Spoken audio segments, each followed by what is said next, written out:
kaje waya ba san sunan shagon ba. Yana sai da waya ka karba ka ce masa ko ina a nan garin Katsina sai na siya, sai na ce mai zan siya wayan, sai ya faɗa mun kudin ta. Nawa ya ce ma? 185. To sai kai yaya kai ka bashi kudin? Na ce mai da na tura mai kudin, sai na nuna mai message a waya na, kuma ban tura mai ba. Baka tura mai ba, sai ka tafi da waya. Sai ya ce to ba komai, za mu yi magana, in ya gani zai kira ni. to ga ka komar yan sanda yanzu ta shiga hannu ka yi da ka sani. To ai kullum haka yake faɗa. A Kaduna ma da aka kama ka ya fi sau 3 haka kake cewa. Ko kai kaɗai kake wannan aiki ko akwai masu taya ka? Ba kowa a Kaduna. Motar nan da ya bani aje shi ne, ban sai da ba, kuma an zo duka takardu a cikin. Akwai wanda suke taya ka wajen wannan aikin kake yi tare da su ko kai kaɗai ne kake yi? Ba kowa. Kayayyakin da aka samu tare da wannan matashi sun hada da riga t-shirt wadda take dauke da matsayin kaftin na sojin sama, sai kuma mota Toyota Corolla kirar shekarar 2016, sai wayoyin tafi da gidanka iPhone guda 3 tare da Infinix guda 1, sai kuma kan sarki na bankin First Bank na bogi, sai takardun mota da dai sauransu. Wannan dai ya kasance a matsayin kandaku da kuma hannunka mai sanda ga al'umma domin a ƙara kiyayewa, tare da fatan Allah subhanahu wa ta'ala ya kare mu daga shiga sharin irin waɗannan mutane. Ƙarshen rahoton kenan. Duniya Labari.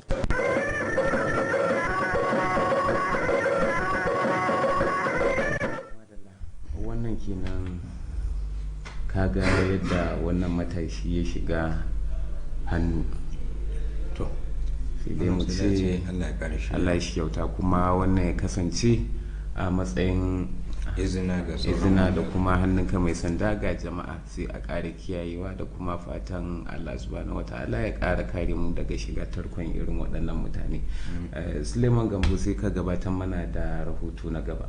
Rahoto na gaba wani irin rahoto ne za a gabatar? Na menene rahoto? Ka hini masaniya akan shi Suleiman Gambo. Siminti ne? To tana yiwa yakan ɗauki siminti da ruwa a bakin shi. To mu ga wannan rahoto. Laifin wane ba, kwallo ce wadda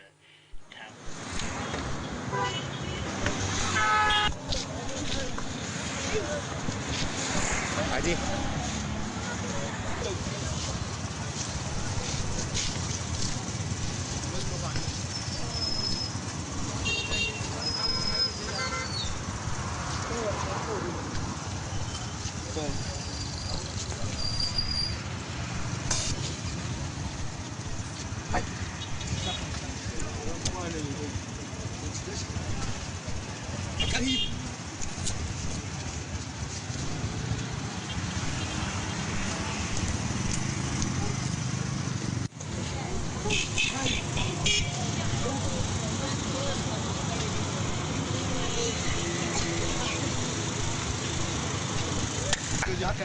haka Allah halci ba abin da ke so kuma ya bayyana shiga wahala zan yi hauka cewa ba sun gani shi. To shi wannan ruwan da kake kurkurewa me yake sawa ko? Bangaren in goge shi saboda ka ce ko na yau rana ya haka ce ne.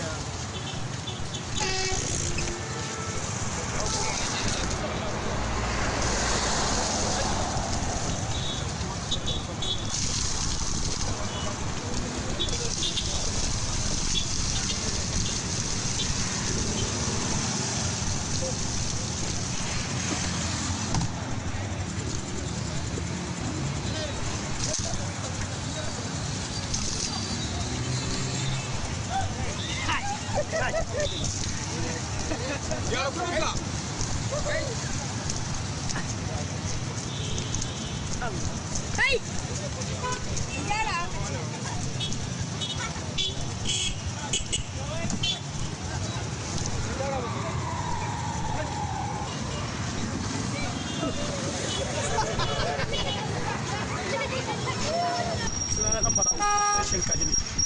Ina wasa da siminti, ina wasa da ruwa, jarkokin ruwa, insha Allah. to ba wani magani ne kake sha ko wani abu ba? Shan maganin daga Allah ne, haka Allah yi.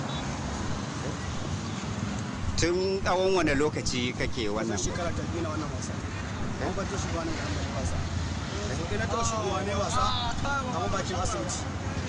Wajen kofa sau na yi wasa da sau zuwa kan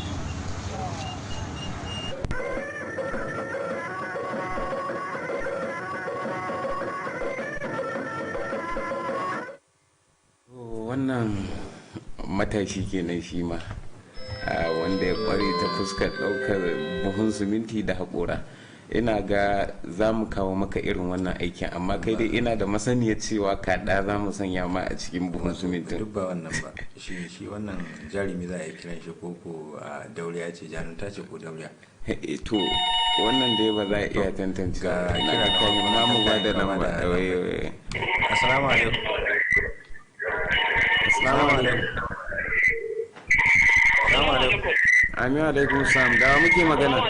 A rage sautin akwatin talabijin ko kamar ka daga gine akwatin talabijin. To muna sauraron ka. Muna sauraron ka. Gaskiya wannan abin a rasa shi wannan a rasa shi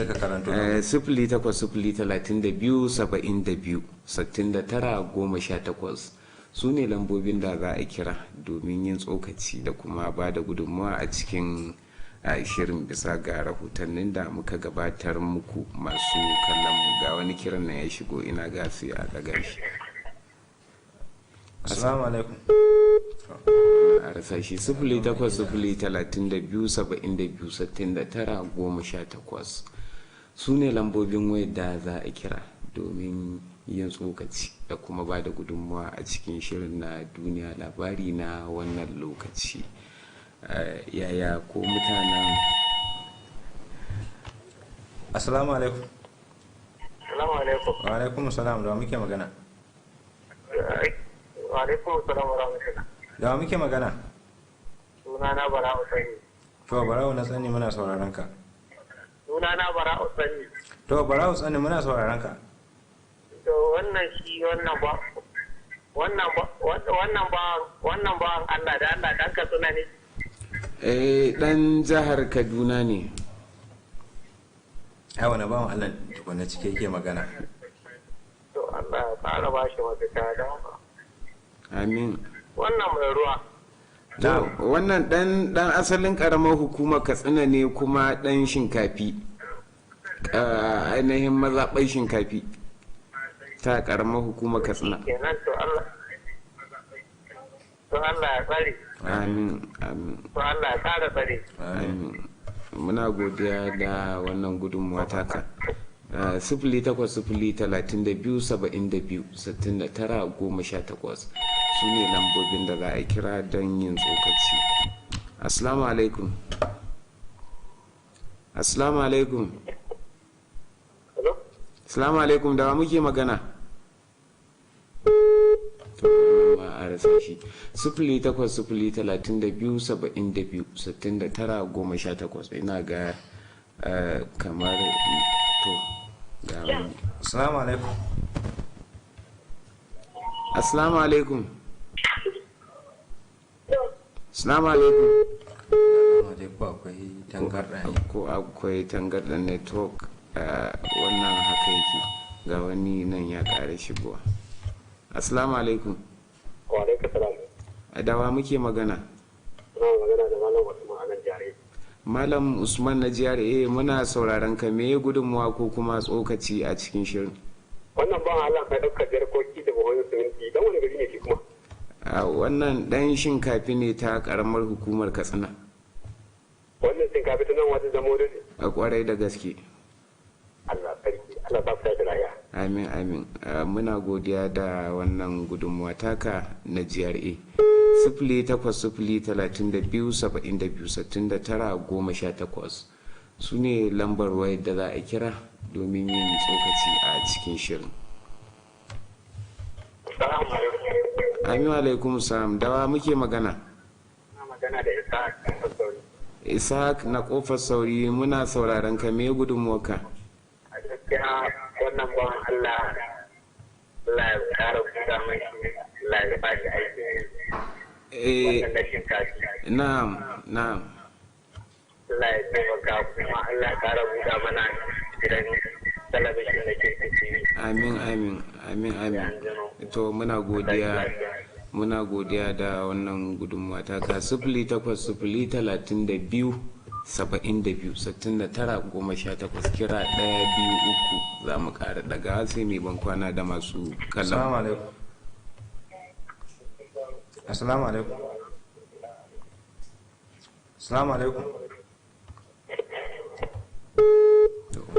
A rasa shi 08-032-72-69-18. Assalamu alaikum.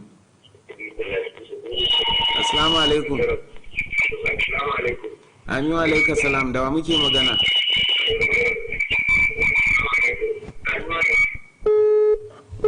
Ma rasa shi 08-032-72-69-18 ga wani kiran nan sai a daga. Assalamu alaikum. Amin wa alaiki salam, da wa muke magana? Na Unwala muna sauraron ka.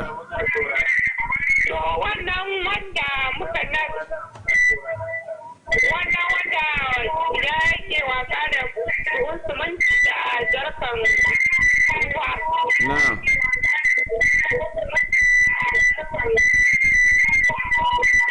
Gaskiya wannan. To muna godiya na Unwala. 08-032-72-69-18 kira na biyun karshe. Assalamu alaikum.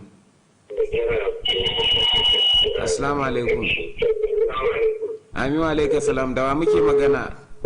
To ya kamata dai idan za a an kira waya a rika matsawa daga gaban akwatin talabijin ko kuma a rage ainihin sautin. Ga shi wannan ya shigo. Assalamu alaikum.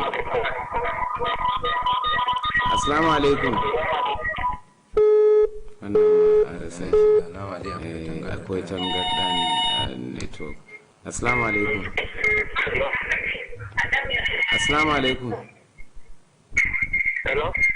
alaikum, da wa muke magana? Muna sauraron ka.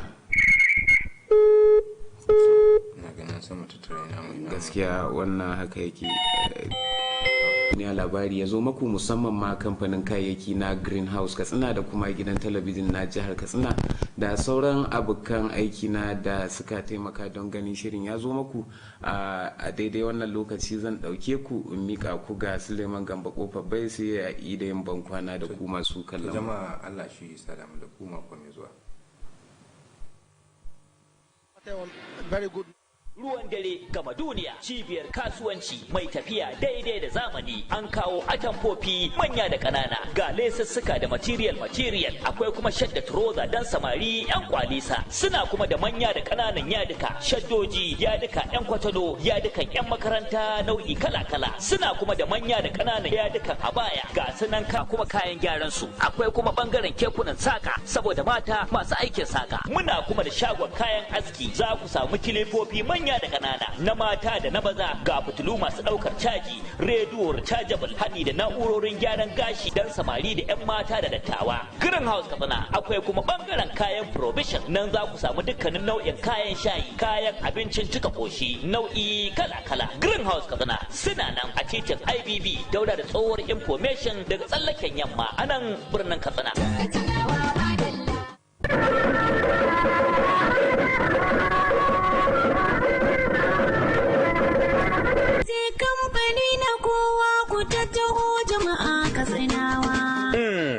jin hudda mai daɗi a Music Ventures na Alhaji Musa Ibrahim Kyaftin da ke kasuwar Santara nan Katsina. Kwararru a harkar kayan masarufi, kayan abinci da lemukan alfarma kala-kala, shinkafa, siga, fulawa, madara ta ruwa da ta gari, spaghetti, indomi, garin rogo, biskit, ganyen shayi, sabulai na wanka da na wanki da sauran nau'in kayan abinci. Al-Music Ventures na ƙara godiya ga abokan hulɗa musamman ma'aikatan federal gamba, ma'aikatan jiha da na ƙananan hukumomi da daidaikun al'umma. Al-Music Ventures suna karɓar takardar kuɗin sefa ko riyal ta Saudiya kai tsaye ko kai masu transfer ta wayarka idan kai sayayyar kaya ko ka biya ta hanyar POS ko kai tsaye a kira 0800-33-46-84-06. Al-Music Ventures har yanzu za a same su a babban ɗakin aje kayan su wato warehouse da ke tsohuwar 'yan katako nan Katsina a titi mai zuwa Koron Dorowa idan ka fito daga gidan man Tunkura a sabon unguwar nan.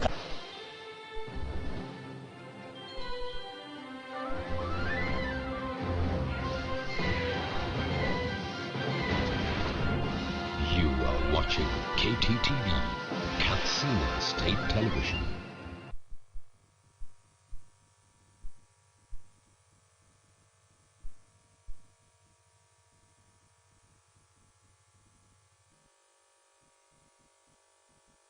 Talabijin na jihar Katsina KTTV na farin cikin shaidawa dimbin masu kallon tashar cewa sakamakon ci gaban da aka samu wajen gyare-gyaren da gwamnatin jihar Katsina ke yi na kayayyakin da suka kamar yadda aka saba yi a da shirin yammaci zuwa dare kuma shirin safe daga ranar Litinin 7 ga watan da muke ciki. Haka kuma a ci gaban da aka samu wajen gyare-gyaren yanzu dimbin masu kallon tashar a duk faɗin duniya na iya ganin shirye-shiryen tashar da samun labarai kai tsaye ta hanyar ziyartar shafin yanar gizo na tashar www.kttbkatsina.com, sauke manhajar KTTV a wayoyin Android ta hanyar sanya KTTV Katsina a cikin Play Store, ziyartar shafin KTTV na Facebook ta hanyar sanya Katsina State Television Service, ziyartar KTTV a channel YouTube ta hanyar sanya Katsina Television Service, Katsina State Television Service, ziyartar shafin KTTV na Twitter @KTTB Katsina. Sanarwa Sani Garba Kuringafa, General Manager. Management of Katsina State Television KTTB is happy to announce that following the ongoing repairs at the station as a result of the thunderstrike experienced in September, normal evening and morning transmission have been resumed from Monday 7 December 2020. Similarly, as part of the achievement being recorded on the repairs bureau, all over the globe can read and watch KTTB program as well as live news by simply doing the following. First, visit KTTB website www.kttbkatsina.com. Second, download KTTB Android application on Play Store by logging KTTB Katsina. Visit KTTB Facebook feed, Katsina State Television Service, subscribing to KTTB YouTube channel, Katsina State Television Service, or Twitter @KTTB Katsina. Announcer Sani Garba Kuringafa.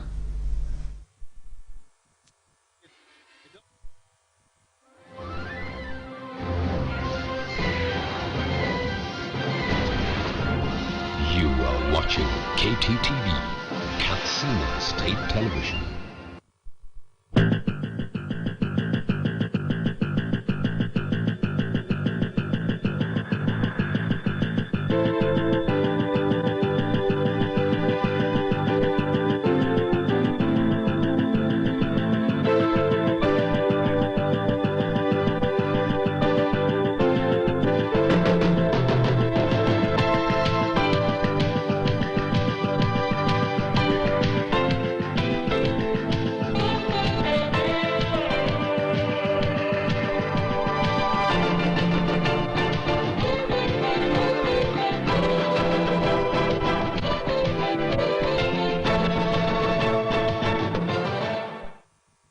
Welcome on KTTP News tonight. I am Shabana Adam Sani. Good evening.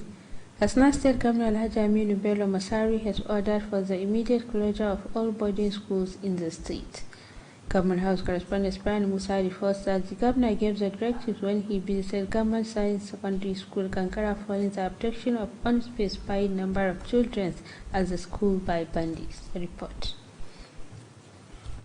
Aminu Bello Masari explained that boarding students will remain at home until adequate security measures are put in place in all the boarding schools across the state. The governor, who could not control his emotions on the unfortunate incidents, pleaded with parents to be patient. He assured that government will do everything possible to ensure that all the abducted students are released. Alhaji Amin Ben Masari said already security operatives have swung into action to rescue the abducted students from the hands of the bandits. The governor further assured that the state and federal governments were doing their best to bring to an end the banditry and criminal activities in the state. He also directed the ministry to contact parents of all students in the school to ascertain the actual number of students in the hands of the bandits. In a remark, the Education Commissioner said already the school has opened a register for parents to notify the school if their children have not returned home. From Government House, Katsina, Safiyan Musa Tirinya reporting. The governor's wife, Haja Hadiza Aminu Bello Masari, has acknowledged the effort of the Gwagware Foundation towards empowering women and orphans in the state. Haja Hadiza Aminu Bello Masari was speaking at the 7th graduation ceremony of trainees of the Gwagware Women and Orphans Empowerment Initiative held at the banquet of All Government House, Katsina. The governor's wife, who noted assisting vulnerable women and orphans attracts huge call on wealthy individuals and organizations to emulate the foundation for more progress in the state. The initiator of the foundation, Dr. Doko Umar Redda, says the gesture is meant to complement government efforts in improving the lives of women and orphans in the state. Dr. Duko Umar Redda, who is the Director General of the Smeden, asks the beneficiary to make good use of the training and the empowerment packages to become self-reliant. Other speakers at the occasion include former Deputy Governor Alhaji Tukur Ahmad Jikam. She is a special advisor on livestock and grazing reserves. Dr. Lawal Usman Baigiwa appreciated the gesture and called on the foundation not to relent in continuing with such good deeds. There will be more news after this commercial break. Stay tuned.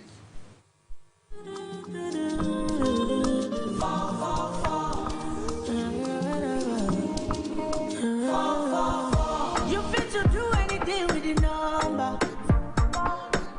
Everything is in no long thing with 444. No, that's not that you're very plenty numbers. I beg you, just daddy number 444.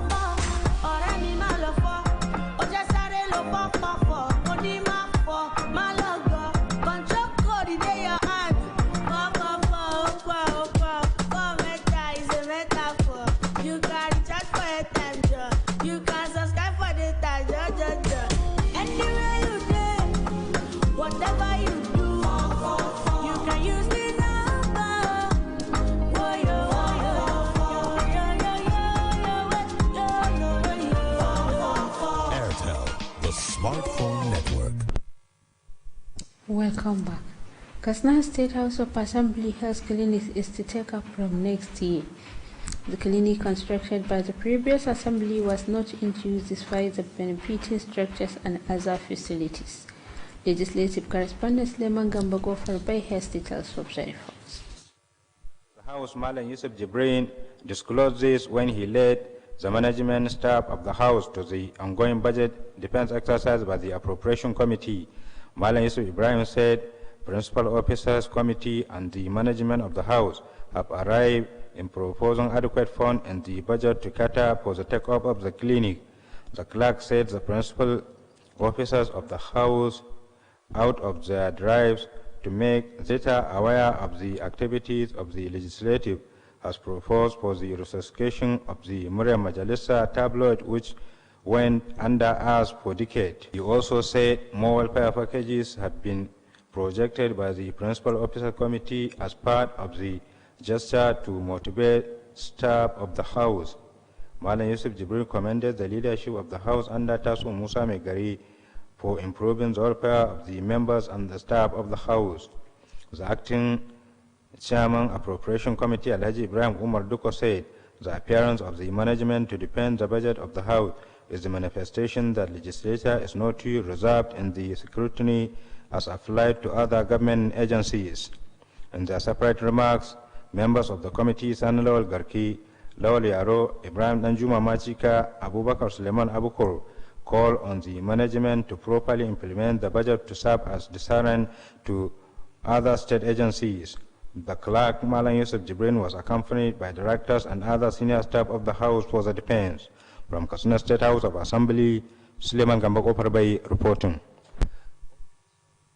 Katsina State House of Assembly has concluded 2021 budget defense for government ministries and agencies.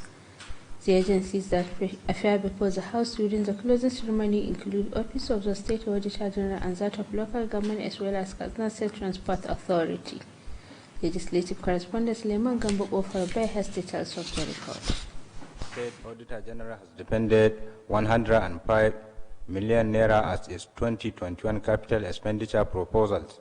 The Auditor General of the state, Alhaji Anas Tukul, led other officials in defending the budgetary estimates. Office of the Auditor General for local governments presented over 49 million naira estimate for 2021 fiscal year. The Auditor General for local governments, Alhaji Suleiman Muhammad, alongside other officials, defended the estimate before the Joint Appropriation and Public Account Committee. Earlier, the chairman of the House Committee on Public Account, Alhaji Sanilawal, presented the two departments for the budget defense and solicited for the support of the House. The chairman of Appropriation Committee, Alhaji Aliu Sabi Umadru, said this year's budget focused on improving revenue sources, hence the need for all ministries and agencies to double effort. The Katsina State Transport Authority, in its submission, depended about 850 million naira capital estimate for 2021 financial year. The General Manager of the agency, Alhaji Haruna Musa Rugoji, led other officials in defending the budgetary estimate before the House Appropriation Committee. From Katsina State House of Assembly, Suleiman Gambako Parbai reporting. A 3-day Dora Zonal Quranic competition has commenced with 144 participants. The competition, which is taking place in Mashi, has 8 categories to be competed for. The coordinator of the competition in the zone, Malan Yakuba Abdurrahman, says the competition is organized to improve recitation of the Holy Quran among members of the society. He thanked Governor Aminu Bello Masari for sponsoring the competition and asked the participants to conduct themselves accordingly. The leader of the panel of judges, Sheikh Yahya Aliyu Rufai, called on the participants to observe the laid down rules of the competition. Competition in 2 hizb has been completed with the 12 local governments in attendance. That was the KTTV News tonight. Thanks for watching and stay tuned for the rest of our programs.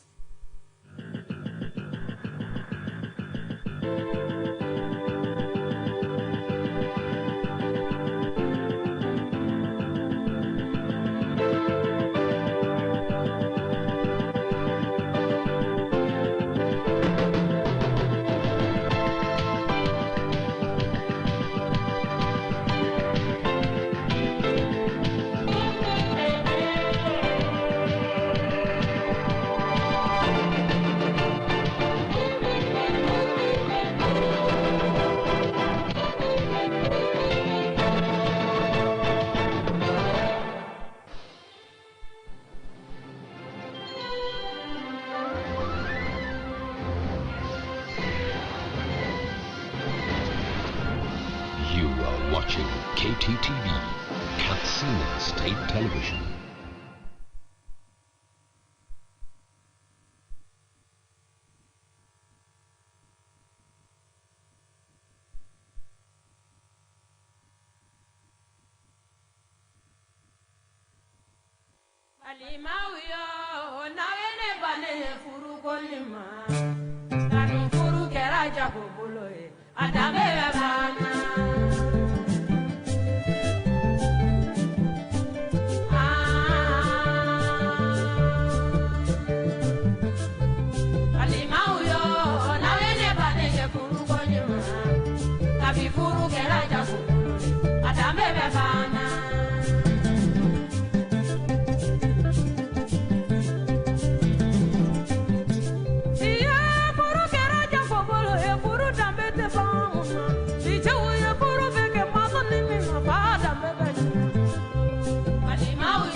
Watching KTTV, Katsina State Television.